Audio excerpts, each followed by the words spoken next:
I got so many Tom Brady stories, man, and I've been in the league 12 years. I've been around Tom. I started to really love Tom when I got to kick it with him outside of, like, on the football field. I was in Kentucky. I went to the Kentucky Derby, and they had me as a color commentator, a lifestyle correspondent at the Kentucky Derby, NBC. And they were telling me, like, hey, could I get an interview with Tom? Like, could I interview Tom? And I was like, man, y'all just let him chill, man. Y'all just let him chill. And he's like, he never does any interview, man. If you can do that, man, it'd be great. And I'm like, man, like, I got no Tom, man. I'm going to go over there and I'm going to ask him, man. And I asked him, and he was like, yeah, sure, let's do it. And everybody from NBC just, like, lit up. They was like, bro, he's getting it. And it was, like, live, and it was, like, right here and right now. And, like, of course, you know, we had a couple of drinks, man. It was like this dope moment on national television at the Kentucky Derby. We had our hats on, and he wasn't like, I was asking him questions, he was giving them back. It wasn't like me putting the mic up to him and, like, just one-sided, bro. Like, he was into it, I was into it, man. And, you know, he didn't have to do that, and he did it for free, man. He had to do none of that, man. And I kicked it with him after. It was him and Julian Edelman, I think, Garoppolo and all the guys. I went out to, like, a couple of parties with those guys, man. I'm like, bro, like, Tom kick it like how I kick it. I was like, bro, like I was like, they kick it how I kick it, man. And, you know, I had got his number, and I had did the Pass Rush Summit later, and I had did like a virtual Pass Rush Summit, and he was gonna be like a guest on the Pass Rush Summit, like a quarterback, like correspondent. It's supposed to be like a surprise because I had like 5,000 people like virtual for the Pass Rush Summit. I was supposed to surprise with Tom Brady. The schedules didn't work out, but I still got a chance to talk to Tom Brady after about the Pass Rush Summit. I asked him for a jersey, and I didn't even have to ask him 5 or 6 times. I asked him for a jersey one time. Boom, that mug was there like in 2-3 days, bro. Like, I didn't have to remind him none of that stuff, bro. And I got more confidence in Tom Brady coming back than Aaron Rodgers coming back. I mean, what the man's doing right now at his age is still incredible, and I don't want that to be taken for granted. No, I don't care if I have to say it, but you know what he's doing is still still mind-blowing each game. Being able to have his body prepared to go through that beating, and I know it's physical and demanding throughout the week, and he's always prepared. He's kept himself to a strict diet and regimen to do what he has to, and it's impressive to see and watch and appreciate what he's done on and off the football field, man. And I actually think that the NFL is better when Tom Brady wins. Like, when he wins, like, I think it is when I'm on his team, for sure. Yeah, for sure, man. The atmosphere around the NFL is just great, man. So I know y'all been struggling, to start the season, but he's turning around, bro. He's still Tom Brady, man, and I'm a huge fan of Tom Brady. And I think he loves football. I know the initial goal was 45. But, man, he got to 45, and 45 didn't go the way that he wanted this season. I think next season is a way for him to ride out to the sunset like Shane. The team will be healthy. It'll be 2 years under Todd Bowles. It's really that leadership, that will to win, that never say die attitude, and just that hard-working nature that he has. Those intangibles that he's never been the guy with the strongest arm in the room. He's not very mobile, as we have come to find out.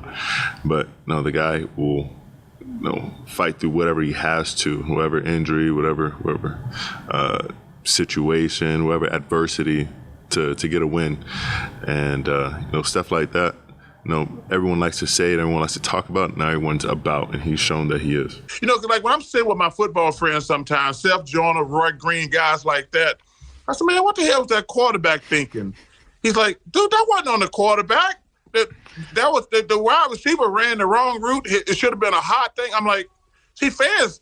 That's why I hate fans when they think they actually know the game. I said, just go to the game and cheer. You don't know what the hell going on out there. Every time a quarterback throw an interception is not. I used to think that. That's why guys who played the sport, like, I said, tell me what happened here. The player ran the wrong route. The quarterback should have knew that's a hot route. The center, he got it's his job to fix the protection and things like that. That's why I love people who actually played the sport, especially at a high level. I was listening to Bart Scott, and he was talking about, he says, yeah, man, when we used to play this certain team, I could tell if it was a pass or a run. I was looking at the guy's knuckles. He said if he's not pressing down hard on his knuckles, he's starting to retreat. Yeah. I was like, damn, interesting. Only somebody who was really good at football. He says, yeah, if they don't have their fingers going hard down in the ground, that means they're going to run it. He said, but if they don't have knuckles in the ground, that means they're going to be leaning back to pass protect. He says, little nuances like that. I was like, man, that's some great insight. I wish I could have took them to that level that happened the next year. And, like, I still get motivated by that. And you have a vet, too. You have an OG, too, that's throwing you the ball every day, man. Tom Brady, man. I'm such a huge fan of Tom Brady. Like, honestly, to see who made it happen, like, I was just like, man, that's why when I said to go, I said Tom Brady. Yeah. You know what I'm saying? I said a low. Right. But to see who made it happen, I was just like, man, okay, Lord, like, I got to wait. This is me with it. You're not a superhero, though, Nico. You know, this dude is the ultimate superhero, man. He's right up to the sunshine, man. He's super bad. AKA, his only weakness is lacked in fruit. His pocket presence. What do you notice when you watch? I mean, what is it about his presence in the pocket and kind of ability to get rid of the football quickly that he's so good at? I mean, he's pretty much the blueprint that most teams have followed. Most of the offenses, function like he does in the pocket. Being, standing up in there, through tackles, through sacks, being able to deliver throws under pressure, and while he's going to the ground. He's been doing that for ages now, it seems. He's such a down-to-earth guy. Like you said, like growing up, I didn't like him when I was a kid because I was a Peyton Manning fan. Most people know that by now.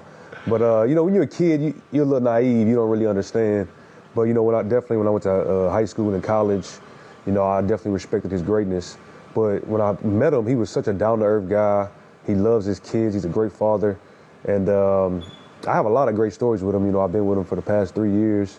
One cool thing we did, we went to after COVID, when everything was starting to open back up, the UFC had an event in Jacksonville, and Usman and Masvidal fought for the second time, and Tom hooked it up. He got us backstage to meet Dana White, the president. We met a lot of people back there, and I'm a huge fight fan, so to be that close and personal, and he hooked it up like it was nothing. We had a great time, and that's it. Obviously, the Super Bowl parade was lit. I mean, everybody was having a great time. Hopefully, we do that again.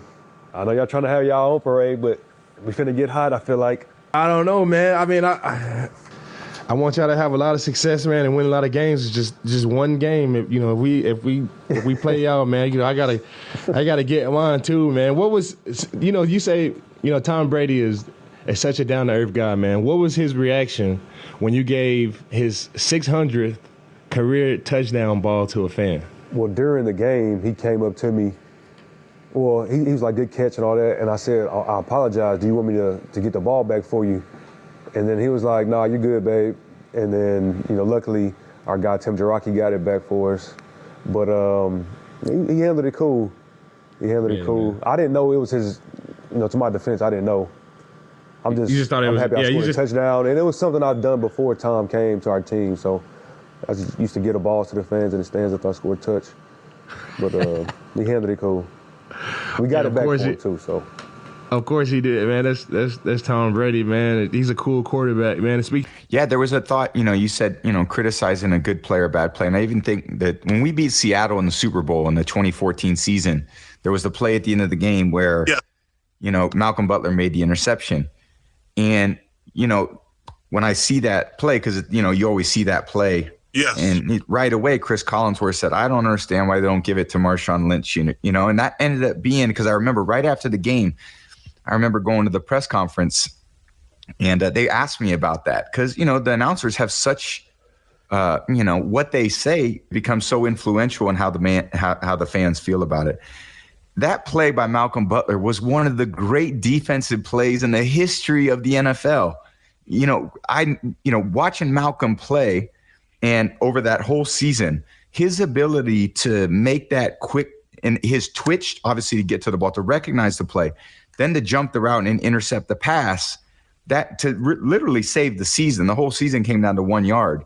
You could say, oh, we should have, handed the ball off, which that's what 90% of the fans ended up taken away from that game. In my mind, I thought, God, what a disservice to Malcolm, because there's so few corners who could have made that play. Only someone with Malcolm's skill set could have had the twitchiness to decipher that route, to hit it as hard as he did, and then ultimately make the catch. So, just to your point, not many people know exactly what's going on. We can have a great say in how influential, the fans ultimately see something. And, I just want people to get the credit for, making a dynamic play like he ended up making. That is one of the greatest plays in Super Bowl history. How has he changed the way that you play or that you prepare for games? He's so detailed. He's the most detailed player I've ever played with. So he makes sure that we're all on point and ready. So since I've been playing with him, my mental errors have been way lower. Obviously, everybody still makes mistakes, but like our team as a whole, like our mental errors go way down, and that's going to be, cause for more success on your team when guys are doing the right things in the right spots, especially with the talents we have. So, I'm just more detailed going into the game and knowing the assignments and the coverages and things like that. And taking care of my body is the main thing I've learned, the last 3 years been playing with him. He's always getting treatment throughout the day, always.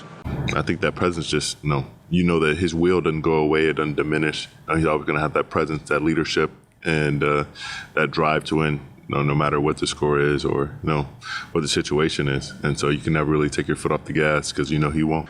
I just come to the conclusion, like, anybody that doesn't like Tom Brady, they just simply don't like winning, bro. And that's not a good reason to not like somebody because they win and they're not successful, bro. Thank you for watching, and please like and subscribe as I post a new Tom Brady video every day.